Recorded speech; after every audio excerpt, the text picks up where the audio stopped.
দেবী সরস্বতীর বাহন রাজহাঁস কিভাবে হল? আপনি কি জানেন জ্ঞান, বিদ্যা ও বাণীর দেবী সরস্বতীর বাহন কেন রাজহাঁস? কেন সিংহ, ঘোড়া বা ময়ূর নয়, একটি সাধারণ সাদা হাঁস?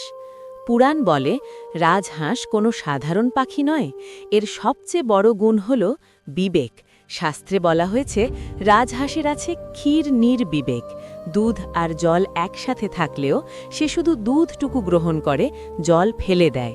ঠিক তেমনি দেবী সরস্বতী হলেন বিবেক, জ্ঞান ও প্রজ্ঞার প্রতীক।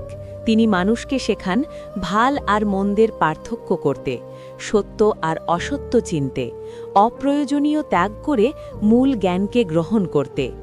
একবার দেবতারা প্রশ্ন করেছিলেন, মাতা, আপনার বাহন কি শিক্ষা দেয় মানুষকে?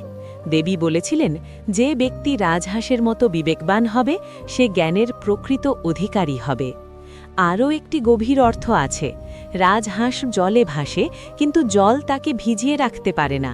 ঠিক তেমনি একটি জ্ঞানী ব্যক্তি সংসারে বাস করে, কিন্তু সংসারের মায়ায় ডুবে যায় না।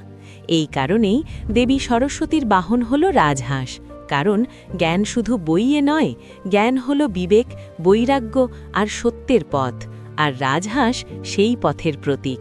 বিদ্যার আরাধনা তখনই সম্পূর্ণ যখন জ্ঞান আসে, কিন্তু অহংকার নয়। ভিডিও ভালো লাগলে একটি লাইক করে চ্যানেলটিকে সাবস্ক্রাইব করে যাবেন এবং কমেন্টে অবশ্যই লিখবেন, জয় জ্ঞানের দেবী মা সরস্বতীর জয়।